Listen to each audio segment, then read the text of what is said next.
Well, the question on everyone's lips is whether or not the ruling party in Lagos, the APC, All Progressives Congress, will retain the state in 2027.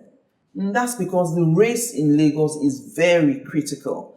This is the state where the president resides. It is his home state, and it's very, very important to the president to retain this state. It is a state that showcases what he can do as an administrator. Within the party, they call him the actualizer, the hunter of talent, the one who laid the foundation. So the foundation of Lagos, a lot of the members of the APC started this journey with then Governor Bola Ajetunmobi in 1999. So that is why there is a lot of interest on this election in Lagos State. And then in the middle of March 2026, I think about the 16th of March, we saw that circular from the Secretary to the Government of the Federation, George Akume, where he said that the President had instructed all political appointees under his administration who intended to contest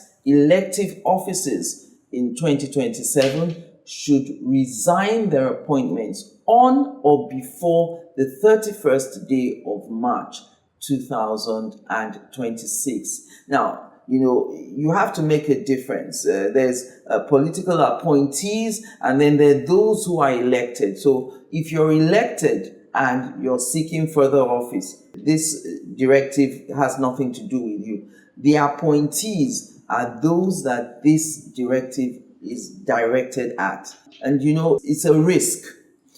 You already have a job. Do you want to risk losing that job, resigning, going to contest, and then not winning where you're going to contest? You lose out in the primaries. You can't head back to your former job. And the reason that the president has come up with this directive, it's in tandem with what the APC stands for. In 2015 and 2019, President Buhari too had given this directive to his appointees to resign. The reasons are very clear. It prevents abuse of office, because if you're an appointee, there are some perks that come with the office. There's some advantages that you will have. It does not create a level playing field. So the president doesn't want his appointees to use the paraphernalia of office to campaign against the ordinary citizens who don't have that kind of connection, who don't have that kind of clout. So it also promotes this level playing field for all, those aspiring to offices. So we know that no one is privileged.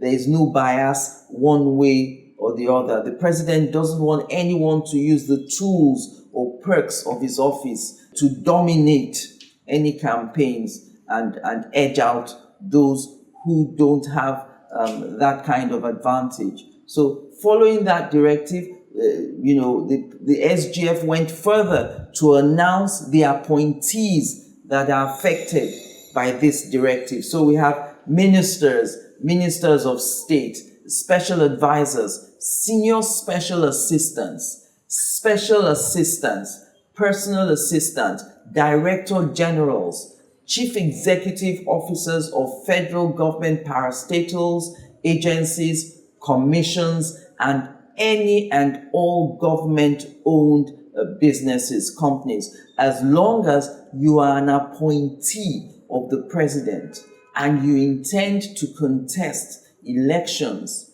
in 2027 by the 31st of March 2026, you must have tendered your resignation and handed over all the tools of office they've given you, and resign and go and contest. The president has given you his full blessing. So we'll wait to see if many will, obey that directive, because that directive now is crunch time. Now it's time to decide. Are you staying in the job or are you going out to contest? We'll see if a bird in hand isn't worth two in the bush.